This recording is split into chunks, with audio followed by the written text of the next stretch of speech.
UPSC civil services अपने आप में एक बहुत बड़ा समुंदर है और उस समंदर को पार करना अपने आप में एक बहुत बड़ा चैलेंज है एंड आपने सर वो ऑलरेडी अचीव किया है। सो आई गेस उन बच्चों के लिए एक बहुत बड़ा मोटिवेशन है कि डिस्पाइट इतने चैलेंजेस सर आपने उसको ओवरकम करके अचीव किया है। एंड सर जब आपने यूपीएससी का रिजल्ट देखा था उस वक्त आप सर कहाँ थे, आपका रिएक्शन कैसा था?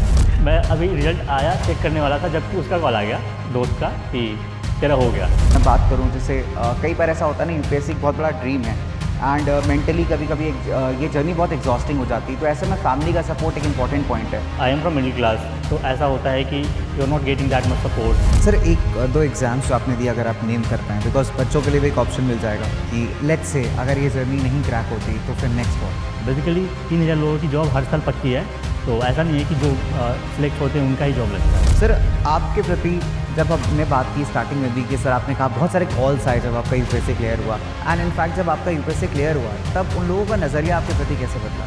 बट बाद में तो बहुत चेंज होता है, बिकॉज बाद में they see you as a ideal type की, आपने क्लियर किया है, आपको पता है चीज़ें, तो आप गाइड कर सकते हैं लोगों को। तो आसपास के लोग बड़ा डिमोटिवेट करते हैं, सो उनका एक अलग ही नज़रिया होता है कि अरे तो तैयारी कर रहा है, बहुत सारे लोग तैयारी करते हैं। एग्ज़ाम ऐसा है ना कि आपको भी नहीं पता होता, मुझे भी सच में नहीं पता था कि मेरा होगा कि नहीं होगा। एग्ज़ाम का अगर हम बात करें, एग्ज़ाम 3 स्टेप्स में होता है यूपीएससी का, prelims, mains and interview. So sir basically तीनों के लिए क्या अप्रोच रहना चाहिए? शुरू में काफ़ी चीज़ें अनगाइडेड होती हैं, हमें पता नहीं होता क्या करना है। मेरे पास इतने रिसोर्सेज हैं, I will read only that and I will write from there only. So आपके अकॉर्डिंग एक रियलिस्टिक स्टडी रूटीन सबसे बेस्ट क्या हो सकता है? Hello everyone, so I hope आप सभी बहुत अच्छे होंगे। Welcome to one another episode of the humanity show, सपनों से सफलता तक। सो आपको पता है कि शो के अंदर हम आप बच्चों के लिए लेकर के आ रहे हैं बहुत सारे करियर ऑप्शंस एंड साथ में वो पर्सनालिटीज जिन्होंने उन करियर ऑप्शंस को ना ही सिर्फ जिया है बल्कि उसमें अचीव करके दिखाया है। वो आपके लिए एक रोल मॉडल हैं और आप उनसे इंस्पायर हो सकते हैं। वो आपको ये बताते हैं कि कैसे अपनी फील्ड के अंदर एक्सेल करना है, कैसे चीज़ों को जो है अचीव करना है और लाइफ के जितने भी प्रॉब्लम्स आते हैं उनको कैसे ओवरकम करना है। सो आप में से बहुत सारे बच्चों का ड्रीम है कि सर ह्यूमैनिटीज़ लिया है तो एक बार यूपीएससी सिविल सर्विसेज का एग्जाम ज़रूर देंगे। और आपको इसके लिए गाइड करने के लिए अगर कोई ऐसा इंसान हो जिसने खुद इस एग्जाम को क्रैक किया हो, एक नहीं बल्कि 2 बार, इनफैक्ट अगर आप देखोगे तो सर्विसेज के अंदर काम किया हो, मतलब वो एक्सपीरियंस हो उनके पास जो आपको चाहिए इस एग्जाम को क्रैक करने के लिए, तो कितना बढ़िया होगा। आज हमारे साथ इस शो पे एक ऐसे ही गेस्ट हैं जिनको मैं बुलाना चाहूंगा, ठीक है, जिन्होंने अपने लाइफ में बहुत कुछ अचीव किया है, जिनके पास आपके लिए बहुत सारी इंस्पायरिंग स्टोरीज हैं, राइट स्ट्रैटेजीज हैं और वो सारे ट्रिक्स हैं जिससे आप इस एग्जाम को क्लियर कर सकते हो और बहुत कुछ लाइफ में सीख सकते हो। So I would like to welcome mister Sanjeev Kumar sir, please. कैसे sir? Thank you. Most welcome sir. Sir please have a seat and एक छोटा सा token of love and gratitude आपके लिए हमारे और बच्चों के साइड से। Sir please have a seat. Thank you sir for taking out time. आपका बहुमूल्य समय आप हमें दे रहे हैं उसके लिए बहुत बहुत धन्यवाद। क्योंकि हमारे जो बच्चे हैं ह्यूमैनिटीज़ के, उनके मन में एक बहुत बड़ा सपना है, ड्रीम है कि सर अगर ह्यूमैनिटीज़ लिया है तो यूपीएससी सिविल सर्विसेज तो क्रैक करना ही है। लेकिन सर क्योंकि यूपीएससी सिविल सर्विसेज अपने आप में एक बहुत बड़ा समुंदर है और उस समंदर को पार करना अपने आप में एक बहुत बड़ा चैलेंज है एंड आपने सर वो ऑलरेडी अचीव किया है। सो आपके थोड़ा सा समय और थोड़े से इंसाइट्स हम चाहेंगे सो दैट हमारे बच्चे गाइड भी हों, मोटिवेट भी हों एंड आपकी जर्नी के बारे में जान सकें। सो सर मतलब वैसे तो आपको पूरा देश जानता है, आपने जो अचीव किया है उसके लिए कोई इंट्रोडक्शन की ज़रूरत नहीं है सर, बट फिर भी अगर आप अपने साइड से थोड़ा सा बताएं अपने बारे में हमारे बच्चों के लिए कि सर कैसा रहा ये सब कुछ, मतलब आप भी आपने एग्ज़ाम दिया, उससे पहले भी आपने क्रैक किया, so how was this journey, मतलब कैसा रहा ये सारा कुछ? First of all thank you so much sir for inviting me in this show. I think everybody knows me but you have told that, लेकिन मैं कहता हूँ कि मेरा नाम संजीव कुमार है, मैं ईस्ट चंपारण बिहार से बिलोंग करता हूँ। लास्ट ईयर मैं IRS कस्टम्स में अंडरगोइंग ट्रेनिंग था as a probationer. This year I have secured all India rank 290, so service will be improved this year. And so मेरी बैकग्राउंड ह्यूमैनिटीज़ से है। मैंने कॉलेज में 2019 से 2022 बैच था मेरा, Delhi college of arts and commerce, वहाँ से मैंने ग्रेजुएशन किया पॉलिटिकल साइंस ऑनर्स में। उसके बाद मैं इनरोल किया PG में in the political science same subject में। तो मेरी ह्यूमैनिटीज़ बैकग्राउंड है और उसी को लेकर मैंने ऑप्शनल भी चूज़ किया because that was helpful for me, because मैंने 3 साल वहाँ पढ़ा था और PG में भी पढ़ रहा था, तो that help me to choose an optional, and that was a very easy choice for me because political science एक अच्छा सब्जेक्ट माना जाता है ऑप्शनल में. That also have good marks because मेरे लास्ट टाइम 262 थे ऑप्शनल में, इस बार 264 है. दोनों बार अच्छे मार्क्स थे, इसी वजह से मेरा सिलेक्शन भी हुआ because that was the biggest part.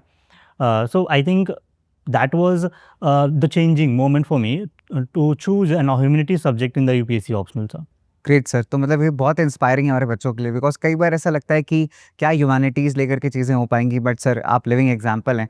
And sir सबसे पहला सवाल मतलब जो हर एक बच्चे के मन में रहता है कि क्या यूपीएससी क्रैक करने के बाद लाइफ में चेंजेस आते हैं, क्या जीवन बदल जाता है पूरी तरह? आई थिंक बोथ एस्पेक्ट्स हैं सर इसके, बट यस कुछ हद तक तो बहुत सारी चीज़ें चेंज हो जाती हैं आपको. फॉर एग्जांपल लास्ट ईयर जब मेरा सिलेक्शन हुआ था तो lot of calls on the first day itself. Like मतलब पिछले 3 सालों में जब से मैं प्रिपरेशन कर रहा था 22 से, लाइक हार्डली 1-2 कॉल, और कॉल आते भी तो पता होता था किसका कॉल आने वाला है या किसका कॉल आ रहा है. But after that like so many unknown calls and so many things. You got call from the big administrators, politicians and like big जो अपने फील्ड में कुछ अच्छा किया हुआ है उन्होंने कॉल किया. That was a changing moment and society भी आपको एक अलग तरीके से देखती है. बिकॉज पहले क्या होता था कि when I was in Delhi so many people used to से कि क्या ही कर लेगा, मतलब रह रहा है, बहुत लोग रहते हैं, क्या हो जाएगा. But when they got to know तो they are shocked. Some called me dark horse because I had not told anyone कि मैं प्रिपरेशन कर रहा हूँ, या फिर पता था, कुछ लोगों को पता था, लाइक क्लोज सर्कल वालों को पता था. तो उस एस्पेक्ट से सोसाइटल पर्सपेक्टिव चेंज हो जाता है आपके लिए. That was a big change. This year also I got selected. So when I went to my home, जब घर गया था वहाँ पे भी लोगों ने काफ़ी अच्छा रिस्पॉन्स दिया. लोगों को मतलब लाइक लगा कि they are from our on society, our place. So अगर यहाँ से कुछ बच्चे कर रहे हैं, because my district is very in sense of backward, because वहाँ पे ईस्ट चंपारण है. तो बिहार में you know that the education rate is not that much high. Literacy rate हमारे यहाँ 55% है. It's like well below the national average. तो वहाँ पे ऐसा था. But now after I got that thing, तो सोसाइटी के व्यूज चेंज हुए. That was a biggest change I guess. Sir हमारे मतलब बहुत सारे बच्चे बिहार से भी हैं ह्यूमैनिटीज़ में, और मतलब जब भी कभी उनसे बात होती है तो यही कहते हैं कि सर यूपीएससी सिविल सर्विसेज करना है. सो आई गेस उन बच्चों के लिए एक बहुत बड़ा मोटिवेशन है कि डिस्पाइट इतने चैलेंजेस सर आपने उसको ओवरकम करके अचीव किया है. सर जैसा कि हमें पता है कि आप ह्यूमैनिटीज़ बैकग्राउंड से हैं, तो आपने ह्यूमैनिटीज़ स्ट्रीम मतलब कैसे चूज़ किया? क्या ये डिसीजन रहा कि लोग जज करते हैं बिकॉज कि ह्यूमैनिटीज़ आपने चूज़ किया है, साइंस क्यों नहीं लिया आपने, कॉमर्स क्यों नहीं लिया? सर कभी ऐसा जजमेंट आपने फेस किया कि मतलब ह्यूमैनिटीज़ लेने की वजह से? Sir basically I was 11th-12th में मेरे पास मैथ था, पीसीएम था. So I had that and I face the struggle of that because मेरे पास अच्छा था, स्कोर भी काफ़ी अच्छे थे. I had 95.6% in 12th in science. So I easily got, मतलब कोई अच्छा सा कॉलेज तो मिल ही जाता. But when I try to switch my, तो उसके बाद मैंने ह्यूमैनिटी चूज़ किया कॉलेज में 19 में. पॉलिटिकल साइंस और ज्योग्राफी 2 सब्जेक्ट मेरे माइंड में थे. तो पॉलिटिकल साइंस मैंने got admission in political science. So मैंने सोचा कि स्टिक करते हैं इसी से, एंड एक अच्छा सब्जेक्ट है. और दैट टाइम आई न्यू कि I had to do something because मेरा इंटरेस्ट इंटरनेशनल रिलेशन में शुरू से था. Before when I took science ना, उस टाइम भी I had interest in IR, अभी भी बहुत है. तो उसके वजह से मैंने आईआर चूज़ किया, पीएसआईआर चूज़ किया. That led to some struggle in the beginning. Struggle in the sense कि आपको बिल्कुल साइंस से आप आर्ट्स में आते हैं, ह्यूमैनिटीज़ लेते हैं, तो और बहुत सारे लोग, जैसे आपने बोला, लोग जज करते हैं, वो करते हैं, वो ऑब्वियस सी चीज़ है because in the society the science streams is being preferred. तो वहाँ पे आप थोड़ा सा नॉर्मली हैंडल करें चीज़ों को. आप मैं ऐसा सोचता हूँ कि आप ना सब चीज़ लोगों को बताने की ज़रूरत नहीं है. Like you have to yourself, you have to told, अपने फैमिली वालों को बता दिया या फिर अपने दोस्तों को बता दिया, दैट्स मोर देन इनफ. तो वहाँ से आपको जज ज़्यादा लोग नहीं करेंगे. तो इस हिसाब से मैंने फिर काम किया अपने सब्जेक्ट पे. पहला सेमेस्टर जो होता है कॉलेज का, that was tough for me, but उसके बाद आई वर्कड. उसके बाद मेरा क्लियर हो गया कि I will do UPSC after the college. तो that help me a lot. Right sir, तो बहुत ही इंपॉर्टेंट इनपुट आपने दिया कि चीज़ें अपने प्लान सबको ओपन नहीं करने, चीज़ों को थोड़ा Yeah. सीक्रेट रखना है. ठीक है, तो जितना कम लोगों को पता होगा उतना जज भी लोग कम करेंगे, मेंटल प्रेशर सर बिल्डअप नहीं होगा. तो एक बहुत ही अच्छा पॉइंट है, इनसाइट है इनफैक्ट. सर आपको पहली बार लगा कि मतलब कब ऐसा लगा कि मुझे यूपीएससी ऐसा क्रैक करना चाहिए? कोई मोमेंट आया लाइफ में कि अब यही मेरा गोल है कि मुझे इसे क्रैक करना है?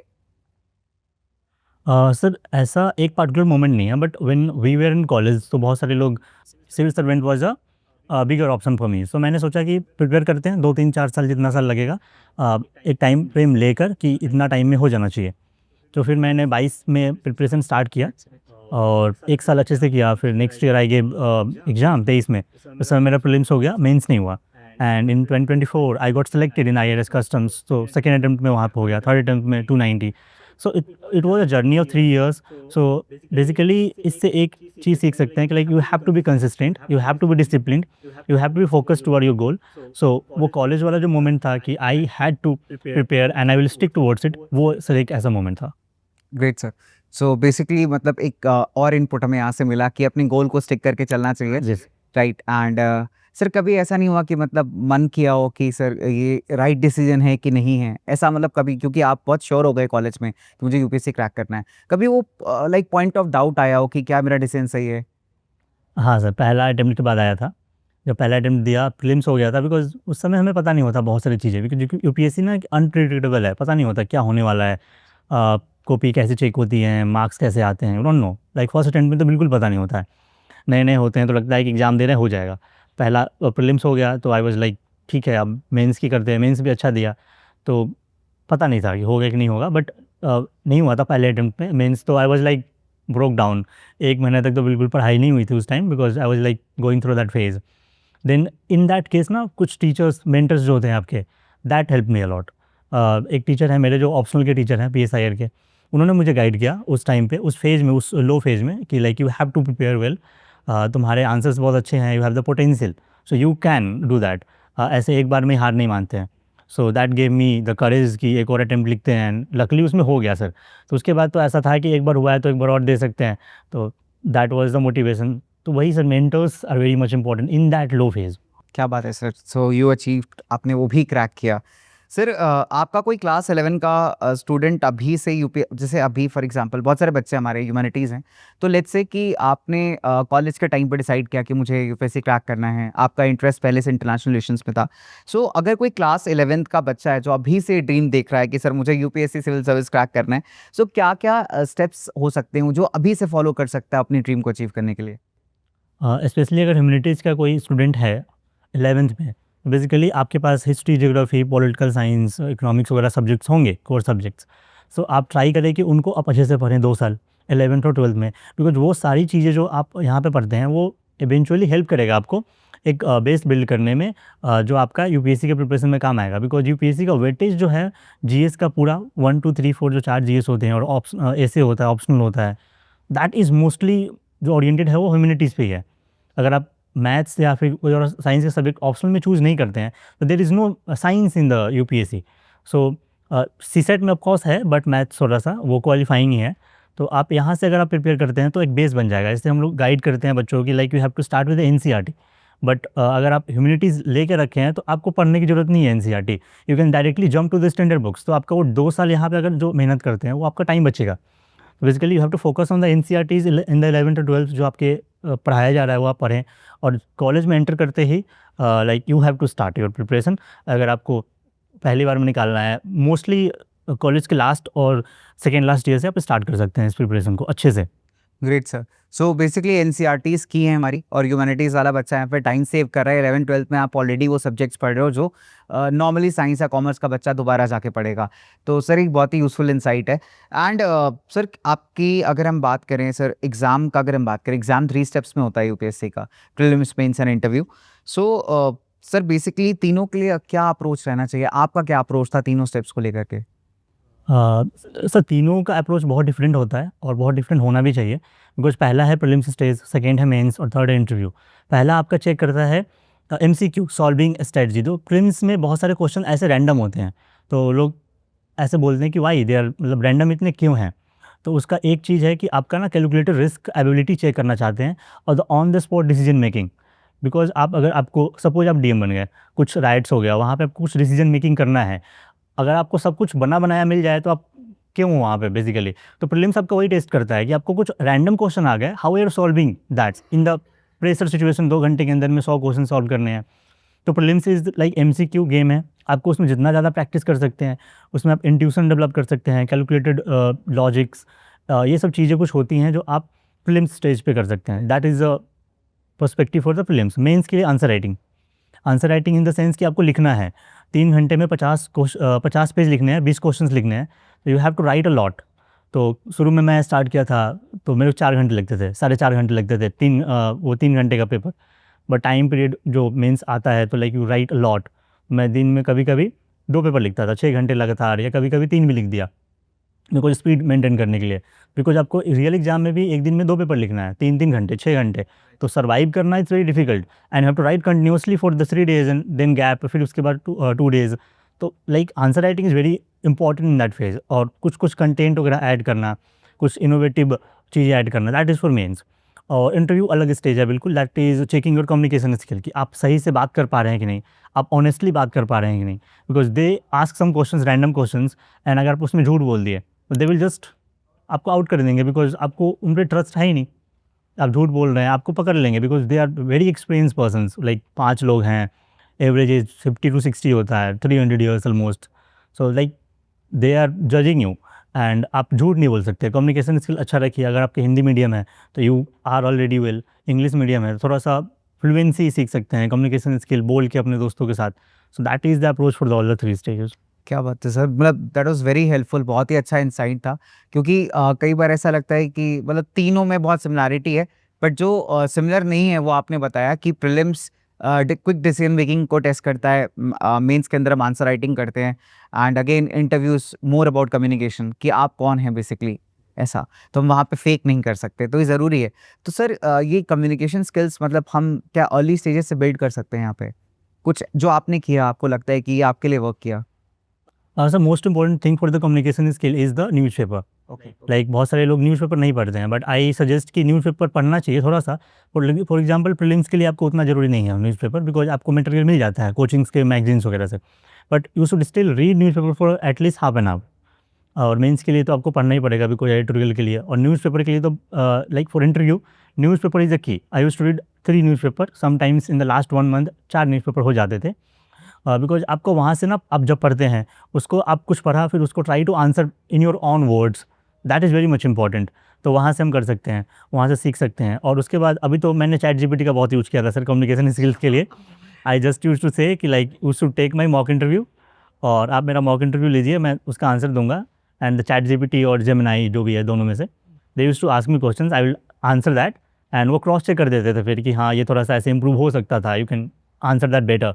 तो आई थिंक अब चैट जीपीटी आ गया है, तो अब बहुत अच्छे तरीके से अगर आप करना चाहते हैं प्रिपेयर, अगर आपके पास कोई दोस्त नहीं है तो आप चैट जीपीटी का हेल्प लीजिए, that is very much helpful. क्या बात है sir, that was really very useful, technology का एकदम राइट यूजेज। सर आपके फैमिली बैकग्राउंड अगर मैं बात करूं, जैसे कई बार ऐसा होता है ना, यूपीएससी एक बहुत बड़ा ड्रीम है, एंड मेंटली कभी कभी ये जर्नी बहुत एग्जॉस्टिंग हो जाती है, तो ऐसे में फैमिली का सपोर्ट एक इंपॉर्टेंट पॉइंट है। आपके लाइफ में सर फैमिली का रोल, क्या फैमिली का सपोर्ट कैसा रहा आपके जर्नी में? सर फैमिली का support is the most important thing, because आपका सिलेक्शन यहाँ पे ज़रूरी नहीं है कि एक बार में ही हो, कभी 2 बार 3 बार या 3 साल लग सकते हैं। तो उस टाइम पे family support is the most important thing. मेरे घर वाले काफ़ी सपोर्ट किया इसमें फाइनेंशियली, उन्होंने मतलब ऐसा होने नहीं दिया। Like I am from middle class, तो ऐसा होता है कि you are not getting that much support. Test series लेना हुआ या फिर कोचिंग ज्वाइन करना हुआ, कभी कभी आपको ना टेस्ट सीरीज़ बहुत महंगे होते हैं आजकल, मतलब ऑनलाइन अभी आया है तो काफ़ी सस्ते हैं। जैसे पीडब्ल्यू का सीरीजन है, like that is for very much helpful. मैंने दोनों साल ज्वाइन किया था, बिकॉज आप अगर प्रीलिम्स क्वालिफाई करते हैं तो they gave it for free, तो आप वो ज्वाइन कर सकते हैं। बट ईयरलियर काफ़ी कॉस्टली था, तो उन्होंने ऐसा फील होने नहीं दिया। बट इन फेज़ में फैमिली का सपोर्ट बहुत इंपॉर्टेंट है, नॉट जस्ट फाइनेंशियली, इमोशनली और मेंटली भी। कुछ सर ये बहुत एग्जॉस्टिंग प्रोसेस है। अगर कोई बच्चा सेलेक्ट हो भी जाता है ना, अगर उसे आप कह दो अगले साल फिर से आपको एग्ज़ाम देना है, लाइक मन नहीं करता देने का, 1 साल पूरा देना होता है, और जो मेंस का 3 महीने हैं, like you can not do anything in that period, आपको पढ़ना ही है पढ़ना है। तो उस टाइम पे family support is the most important thing sir. Great sir, मतलब ये कहते हैं ना कि एडेड वरदान साबित हो गया बिल्कुल, कि फैमिली ने आपको इतना सपोर्ट किया। तो जो पेरेंट्स मतलब आप बच्चे अपने पेरेंट्स को हमेशा कन्विंस कर सकते हो उस चीज़ के लिए कि आज का सपोर्ट कल के आपके ड्रीम को पूरा करने में बहुत हेल्प करेगा। तो सर ने अपना ड्रीम अचीव किया, सर की फैमिली ने बहुत सपोर्ट किया। सर एक यूपीएससी स्टूडेंट को मतलब बहुत सारे चैलेंजेस फेस करने पड़ते हैं। आपके लाइफ के सबसे बिगेस्ट स्ट्रगल्स एंड चैलेंजेस जो आपको लगता है आपने फेस किया अपने पूरी जर्नी के दौरान? सर शुरू में काफ़ी चीज़ें अनगाइडेड होती हैं, हमें पता नहीं होता क्या करना है, कैसे करना है। फॉर एग्ज़ाम्पल बहुत सारे बच्चे ऐसे हैं जो बहुत सारे रिसोर्सेज़ पढ़ते हैं कि ये भी पढ़ लिया वो भी पढ़ लिया, एक सब्जेक्ट के 2 बुक होते हैं। फॉर एग्जांपल हिस्ट्री के लिए स्पेक्ट्रम भी है और बिपिन चंद्रा भी है, तो कभी बच्चे दोनों पढ़ लेते हैं, तो बहुत टाइम इंगेजिंग हो जाएगा, वो आप याद भी नहीं कर पाएंगे। तो मेरा सर ये काफ़ी सॉर्टेड था शुरू से ही कि मैं लिमिटेड रिसोर्सेज रखूँगा। फॉर एग्जांपल प्रीलिम्स के लिए I have 8 to 9 books and I will read that only, और उससे मेरा प्रीलिम्स तीनों बार हुआ है, 3 साल में तीनों बार हुआ है। For mains I have notes कि मेरे अपने नोट्स हैं, I will improve on that. अगर कुछ वैल्यू एडिशन करना है तो मैं उसी में करता था। तो मैं इतना क्लियर था कि मेरे पास इतने रिसोर्सेज हैं, I will read only that and I will write from there only. तो मेरे पास इधर उधर भटकने का टाइम नहीं था। बहुत सारे बच्चे जो हैं डिफ़िकल्टीज फेस करते हैं इसमें, कि they are reading so much but they are not practising that, they are not revising that, तो उसकी वजह से they are not getting adequate amount of marks जो उनको आना चाहिए, वो है। थर्डली जो इंटरव्यू स्टेज पे हैं उनके लिए बहुत सारी चीज़ें हैं, बिकॉज बहुत सारे मॉक इंटरव्यू देने के बाद ना सर ऐसा होता है कि दे आर गिविंग यू कि हाँ तुम थोड़ा इंट्रोवर्ट हो या फिर साई हो, कम्युनिकेशन के लिए अच्छा नहीं है, तो उनको उतना सीरियसली नहीं लेना है। तो ये डिफ़िकल्टीज कुछ होती हैं शुरू में, बट आप अगर इस फेज में एंटर करते हैं then you will try to tackle it, और वो हो जाता है सर टैकल, अगर आपके पास कुछ अच्छा फ्रेंड सर्कल है, so that will help you. Great sir. Sir आपके प्रति जब हमने बात की स्टार्टिंग में भी कि सर आपने कहा बहुत सारे कॉल्स आए जब आपका यूपीएससी क्लियर हुआ। सो कई बार ऐसा होता है ना कि जब हम प्रिपरेशन कर रहे होते हैं, तैयारी वाली स्टेज में होते हैं, तो आसपास के लोग बड़ा डिमोटिवेट करते हैं। सो उनका एक अलग ही नज़रिया होता है कि अरे तो तैयारी कर रहा है, बहुत सारे लोग तैयारी करते हैं। सर आपके लाइफ में कभी ऐसा हुआ होगा, एंड इनफैक्ट जब आपका यूपीएससी क्लियर हुआ तब उन लोगों का नज़रिया आपके प्रति कैसे बदला? सर बेसिकली शुरू में सब डाउट करते हैं, बिकॉज ये एग्ज़ाम ऐसा है ना कि आपको भी नहीं पता होता, मुझे भी सच में नहीं पता था कि मेरा होगा कि नहीं होगा। तो लास्ट ईयर जब हुआ तो मुझे ऐसे दोस्तों ने बताया कुछ कुछ कि लाइक बातें तो होती रहती हैं सबके बारे में, तो पता चलती हैं वो चीज़ें, बट बाद में तो बहुत चेंज होता है, बिकॉज बाद में they see you as a ideal type की, आपने क्लियर किया है, आपको पता है चीज़ें, तो आप गाइड कर सकते हैं लोगों को। So that was the major change sir, because perspective लोगों का चेंज होता है आपके प्रति।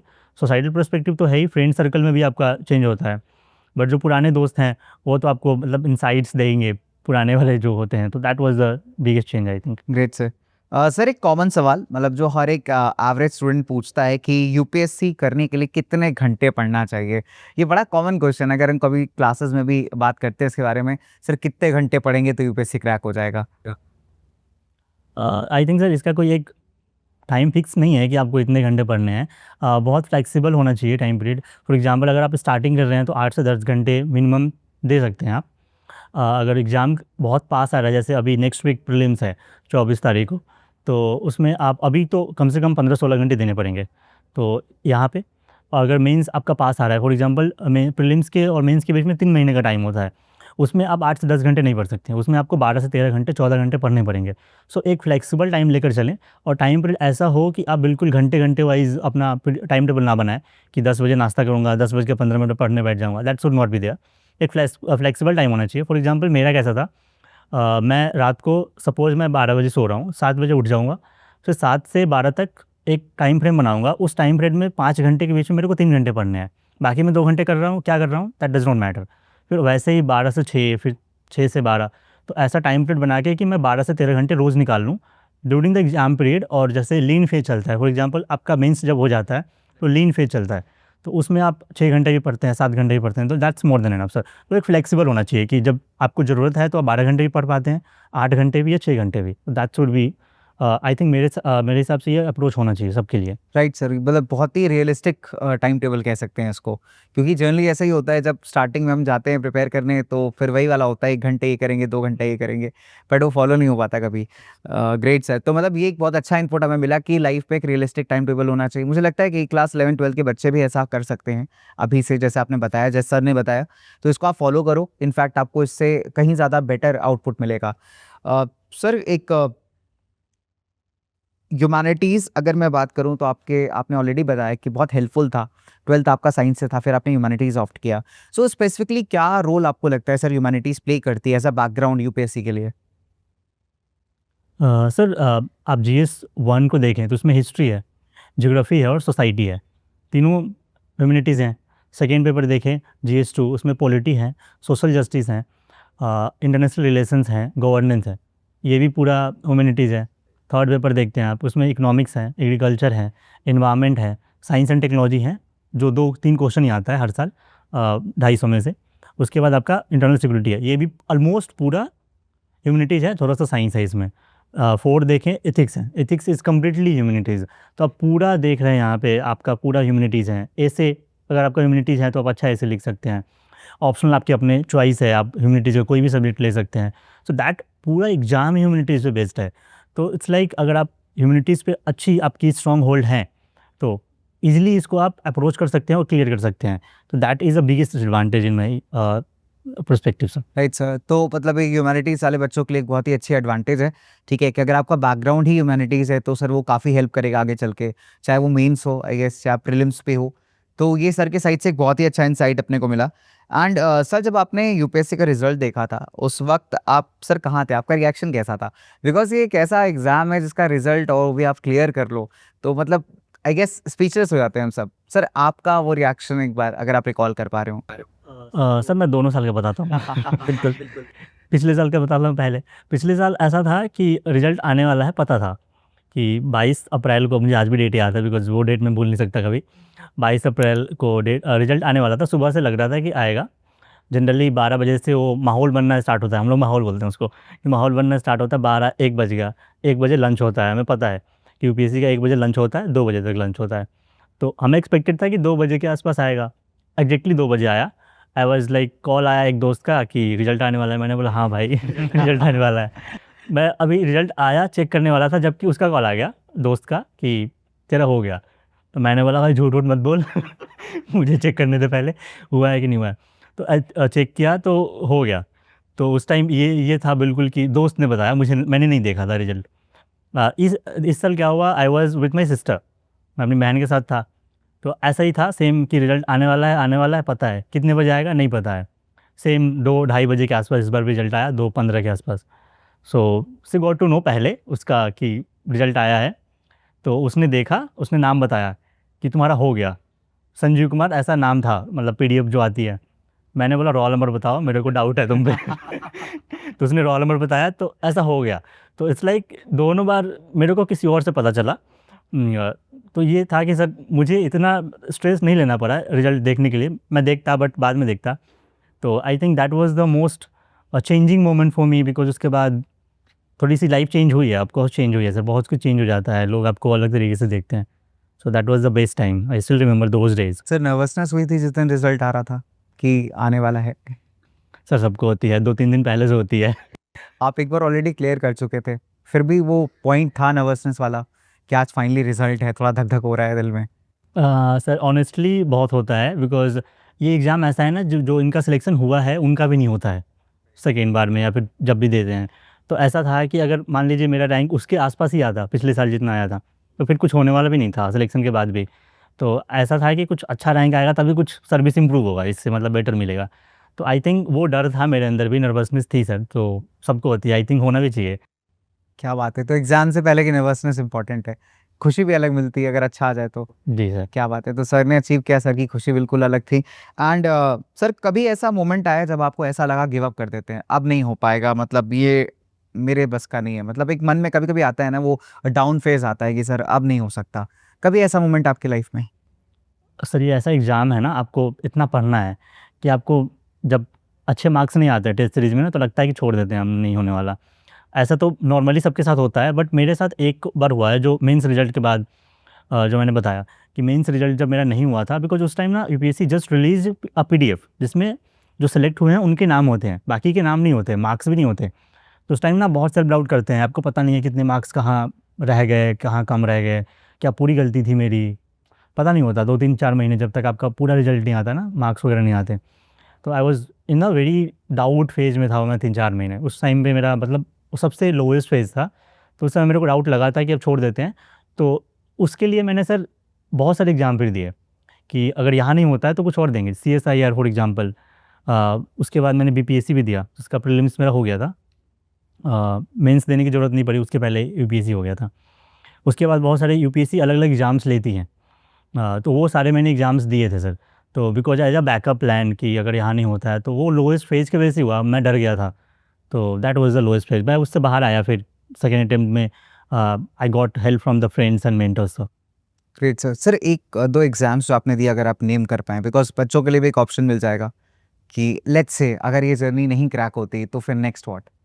आई think there are various other exams जो यूपीएससी के पैरेलल होती हैं। सिलेबस ऑलमोस्ट सेम है। फॉर एग्जांपल मैं बीपीएससी निकाला, मैं बीपीएससी के लिए कुछ नहीं पढ़ा था। बीपीएससी में just you have to read Bihar का जो जीके होता है, स्पेशल बिहार स्पेशल जिनको बोलते हैं, और मैंने 20 दिन पढ़ा होगा मैक्सिमम। उसके बाद मैंने कुछ नहीं पढ़ा, I just gave the exam, मेरा हो गया बीपीएससी का प्रीलिम्स। वो सेम सिलेबस है यूपीएससी का। अगर आपने यूपीएससी का प्रिपेयर किया है, आप किसी भी पीसीएस में बैठ जाओ, आप मध्य प्रदेश का, यूपी का, बिहार का, या फिर कोई भी जो हिंदी हार्ड बेल्ट है ना, उस उन सब के सिलेबस एग्जैक्ट सेम है यूपीएससी लाइक, तो आपका वो हो जाएगा। फॉर एग्जांपल मैं सीएसआईआर का हर साल तो नहीं आता वैकेंसी, उस टाइम आया था, उसका भी सिलेबस एग्जैक्ट सेम था, उसमें मेरा प्रीलिम्स हो गया था।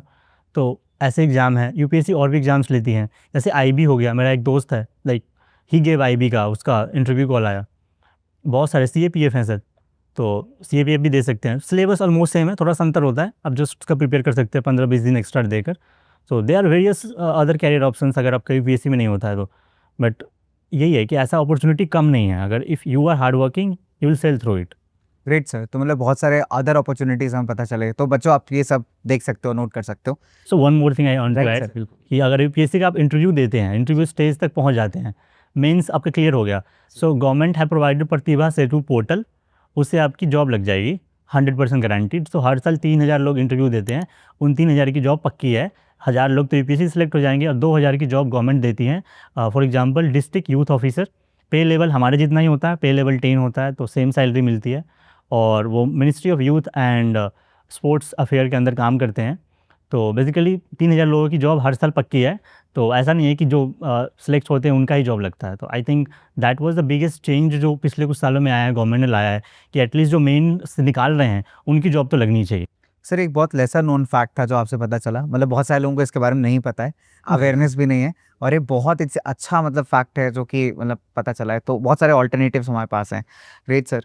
सर मतलब क्लास 11th ह्यूमैनिटीज़ के जो स्टूडेंट्स हैं, अभी से आपको लगता है ऐसे कौन से हैबिट्स उनको डेवलप करने चाहिए जो फ्यूचर में उनके इस जर्नी में बहुत काम आएगा, अगर वो क्रैक करना चाहते हैं, सिविल सर्वेंट बनना चाहते हैं, कुछ ऐसे हैबिट्स जो अभी से वो डेवलप करना स्टार्ट कर दें? सर अगर 11th में है तो basically you have to read your own books. जो आपका जो सब्जेक्ट है आपका, उसका आप 2 साल अच्छे से प्रिपेयर करें। जो भी आपका होगा वो आपको हेल्प करेगा in the long run, because अभी आप जो पढ़ेंगे वो बाद में याद नहीं रहेंगे, बिकॉज यूपीएससी आप कॉलेज के ऑलमोस्ट 4 साल का कॉलेज हुआ है अभी, 3 साल 4 साल के बाद देंगे। So you have to just focus on your own subjects. आप ट्राई करें कि उन चीज़ों को, उन जो एबिलिटीज़ होती हैं उनको डेवलप करने की कोशिश करें। जैसे आंसर राइटिंग है, तो आंसर राइटिंग जैसा आप अभी लिख रहे होंगे उसी को थोड़ा सा मोल्ड करके आप बाद में लिख सकते हैं। एमसीक्यू सॉल्व कर सकते हैं अभी जो भी कुछ हैं। तो basically you have to develop your skills या सिलेबस तो बाद में कवर हो जाएगा, स्टैंडर्ड बुक्स आप बाद में ही पढ़ सकते हैं, अभी पढ़ने की ज़रूरत नहीं होती है। Right sir. सर एक रियलिस्टिक स्टडी रूटीन क्या हो सकता है? जैसे आपने बताया आपके प्रिपरेशन के टाइम आपका एक रियलिस्टिक स्टडी रूटीन था, वैसे ही अभी कोई ऐसा रूटीन जो फॉलो किया जा सकता है? बिकॉज़ मैक्सिमम सवाल ये रहता है बहुत ही कॉमन कि टाइम टेबल क्या होना चाहिए, कैसे अपनी पढ़ाई को करें? सो आपके अकॉर्डिंग एक रियलिस्टिक स्टडी रूटीन सबसे बेस्ट क्या हो सकता है? सर आई थिंक मेरे हिसाब से फ्लेक्सिबल टाइम टेबल होना चाहिए स्टडी रूटीन। जैसे दिन में एटलीस्ट आप 8 से 10 घंटे पढ़ेंगे, तो आप डिवाइड कर दें टाइम को कि आपको 2 सब्जेक्ट पढ़ना है। फॉर एग्जांपल सुबह से लेकर शाम के 6 बजे तक आप एक सब्जेक्ट कवर करें, फिर 6 बजे के बाद आप एक सब्जेक्ट कवर करें। तो इससे ना आप बोर भी नहीं होंगे थोड़ा, और लाइक थोड़ा सा डाइवर्सिटी भी रहेगा कि आप एक सब्जेक्ट कर लिया फिर अगला सब्जेक्ट भी कर लिया। That should be very much realistic. और वो जो होता है ना कि 10-10 मिनट का या फिर आधे-आधे घंटे का जो टाइम टेबल बनाते हैं कि 7:05 पर जगेंगे, 10 पे फ्रेश होंगे, ऐसा वाला बिल्कुल ना करें, वो कभी फॉलो नहीं होगा। And try to be disciplined rather than motivated, because I always say कि discipline is not important, discipline is very important, motivation is not important. अगर आप में डिसिप्लिन है तो आप इस एग्ज़ाम को क्लियर कर सकते हैं कि मोटिवेशन आएगा जाएगा बट डिसिप्लिन आपकी ज़िंदगी भर रहेगी। सो that is the most important thing, और टाइम टेबल डिसिप्लिन से ही फॉलो होगा। Great sir. आई गेस अभी भुवनेश्वर कुमार ने भी ऐसा कुछ स्टेटमेंट दिया सेम था, राइट? तो मेरे को याद आ रहा था कि discipline is very important. Sir humanities वाले बच्चे के लिए एक पावरफुल मैसेज जो मतलब उनकी थिंकिंग कॉन्फिडेंस बदल दे एकदम, बिकॉज कई बार बच्चा ना बहुत अंडर कॉन्फिडेंट रहता है सर ह्यूमैनिटीज़ में, उसको बहुत सारे प्रेशर झेलने पड़ रहे हैं। सो सर एक ऐसा मैसेज जो उनके नज़रिए को ही बदल दे बिल्कुल। आई थिंक हम खुद ह्यूमैनिटीज़ को ऐसे देखते हैं कि कोई करियर अपॉर्चुनिटी है ही नहीं इसमें, but there is lot of career opportunities humanities. अगर हम ह्यूमैनिटीज़ पढ़ते हैं तो एक सोसाइटल पर्सपेक्टिव चेंज होता है। For example I have lot of interest in international relations, so I try to understand. अभी भी मैं एग्ज़ाम ख़त्म हो चुका है, बट अभी मैं न्यूज़पेपर पढ़ लेता हूँ। कल एक आर्टिकल था इंडिया पाकिस्तान पे, सो आई रेड इट कम्प्लीटली ऐसे एज ए स्टूडेंट ही, कि अच्छा लगा। तो आपका एक कोर इंटरेस्ट डेवलप होता है। तो there are lot of opportunities international relation में। आप एनालिस्ट बन सकते हैं, प्रोफेसर बन सकते हैं, नेट जीआरएफ है, so lot of things. So अगर आप सोचेंगे कि you have a lot of career opportunities in humanities too, तो आप पर्सपेक्टिव खुद चेंज हो जाएगा। So that is the most important thing. Great sir, काफ़ी पावरफुल था ये चीज़। आई होप इनका जो कहते हैं ना नज़रिया काफ़ी हद तक चेंज होगा। सर, आपने बताया कि 2 बार आपका सिलेक्शन हुआ, है ना? उसकी एक छोटी-सी झलक, एक छोटा-सा स्टोरी, मतलब कि दोनों बार आपने इस एग्ज़ाम को दिया, तो कुछ मोटिवेशन रहा होगा पीछे। एंड एक और इम्पोर्टेंट बात सर, कि कौन-सा ऐसा सब्जेक्ट है सर जिसमें आपको लगा कि स्कोर करना सबसे डिफ़िकल्ट है? सर सब्जेक्ट्स के डिमांड्स अलग-अलग हैं, बिकॉज़ जीएस 1, 2, 3, 4 हैं। वेरी मच डिफ़िकल्ट हुआ GS 3 for me, because I was from humanities. So उसमें ना थोड़ा-सा साइंस का एस्पेक्ट आ जाता है, because you have to read a lot of data. तो वो था, बट ईजी मेरे लिए था जीएस 2। जीएस 2 में मेरे तीनों बार अच्छे मार्क्स आए हैं। 111 first attempt, 125 in second, 123 in third. तो it's like very good score, और इंडिया के टॉप 10 में होगा वो मार्क्स। तो क्यों आया था? बिकॉज ऑफ ह्यूमैनिटीज़, बिकॉज मेरे पास पीएसआईआर था ऑप्शनल, एंड दैट पीएसआईआर का कोर नॉलेज का यूज़ किया मैंने जीएस 2 में, और उसकी वजह से मेरे मार्क्स काफ़ी अच्छे आए तीनों बार। सो अगर आपका किसी एक सब्जेक्ट पे को होल्ड है ना, तो आप यूज़ कर सकते हैं उस नॉलेज को, and you can score very well in that subject. Great sir. Sir, दोनों अटेम्प्ट्स के पीछे की कहानी थोड़ी-सी, जस्ट अ ब्रीफ। सो पहला अटेम्प्ट तो था कि because just came into that preparation phase, और दिया प्रिपेयर था उस टाइम भी, बट उतना नहीं था जितना होना चाहिए इस एग्ज़ाम के लिए रिक्वायर्ड। सेकेंड अटेम्प्ट में आई वर्क वेरी हार्ड। मैंने मार्क्सिट आने के बाद देखा कि मार्क्स कहाँ कम रह रहे हैं, वेयर आई कैन वर्क। सो जो भी हेल्प हो सकता है टीचर से, मैंने पूछा उन लोगों से, फिर मैंने हेल्प मांगा, और I scored well in that second attempt. और सर ये थर्ड अटेम्प्ट में वही था कि सिलेक्शन हो ही चुका है, बट मेरे को था कि कुछ कुछ चीज़ें और इम्प्रूव करनी है, बिकॉज अगर इम्प्रूवमेंट नहीं होता है तो फिर फ़ायदा नहीं है। तो मैंने फिर और टीचर्स से जहाँ जहाँ इम्प्रूव हो सकते हैं, फॉर एग्जांपल ऐसे मेरा कम था पिछले साल, सिलेक्शन हुआ था बट उसमें कम था। इस बार थोड़ा सा इम्प्रूव हुआ है, 17 marks. So that also help me in improving my rank. So वहाँ पे भी मैंने टीचर्स से हेल्प लिया। तो बाकी सर एक थोड़ी-सी वो फैक्टर होती है लक वाली, बट आई थिंक आपका हार्डवर्क 90% है, 10% में आपका पेरेंट्स सपोर्ट, टीचर सपोर्ट और लक वगैरह आती हैं। तो you have to focus what is in your hand. वो होता है ना कंट्रोल में जो आपके हैं, वो आप करें, and that was what I did in my both the attempts, कि जो मेरे कंट्रोल में है, I focused on my controlling things. M S Dhoni की सर वो लाइन है कि whatever you want to do, just do, process पे फोकस करें, कंट्रोल जो आपके हाथ में है उस पे आप फोकस करें। So that I focused sir. Great sir, तो बहुत सारे इनसाइट्स आपसे मिले आज बात करके, बहुत अच्छा लगा सर, काफ़ी कुछ सीखने को मिला। इनफैक्ट मेरे लिए भी लर्निंग थी, बच्चों के लिए भी लर्निंग है। सर, एक फाइनल मैसेज जो हमारे बच्चों को आप देना चाहें, स्पेशली हमारे ह्यूमैनिटीज़ वाले बच्चों को? So final message for those students who are preparing for the UPSC from especially from humanities, आप कोशिश करें कि आप अपने सब्जेक्ट्स को अच्छे से पढ़ें, स्ट्रॉन्ग होल्ड उस पे बनाएं। फॉर एग्जांपल आपका हिस्ट्री है, आप हिस्ट्री को इतना स्ट्रॉन्ग कर दें कि आपका जीएस 1 में और ऑप्शनल में इतना अच्छा मार्क्स आ जाए कि आपका सिलेक्शन उसी से डिटरमाइन हो जाए। मेरे केस में ऐसा ही था। मेरे जीएस 2 में जो पॉलिटी है और ऑप्शनल है उसमें इतने अच्छे आ गए क्योंकि मेरी दोनों बार सिलेक्शन हो गई। तो ये है, अगर आप अपने हार्डवर्क पे, कंसिस्टेंसी बहुत इंपॉर्टेंट है। बहुत सारे लोग हार मान जाते हैं, आपको सेक्रीफाइस करना पड़ेगा। I was away from those distractions for 3 years social media वगैरह से, तो आप उनसे दूर रह सकते हैं, तो आप रहिए। आप मेहनत करते रहिए, बिकॉज जाकिर खान की एक लाइन है, मेहनत करते रहना, मेहनत करने से हो जाता है, मेरा हुआ है तो आपका भी हो जाएगा। So that was the biggest lesson for me. क्या बात है sir, that was so nice कि मेहनत करना बहुत इंपॉर्टेंट है एंड कभी ना कभी तो हो जाएगा। थैंक्स अ लॉट सर, आपका बहुत सारा समय हमने लिया, बट हमारे लिए बहुत अच्छी लर्निंग थी और मतलब बहुत ही फ्रूटफुल इंटरेक्शन था हमारा।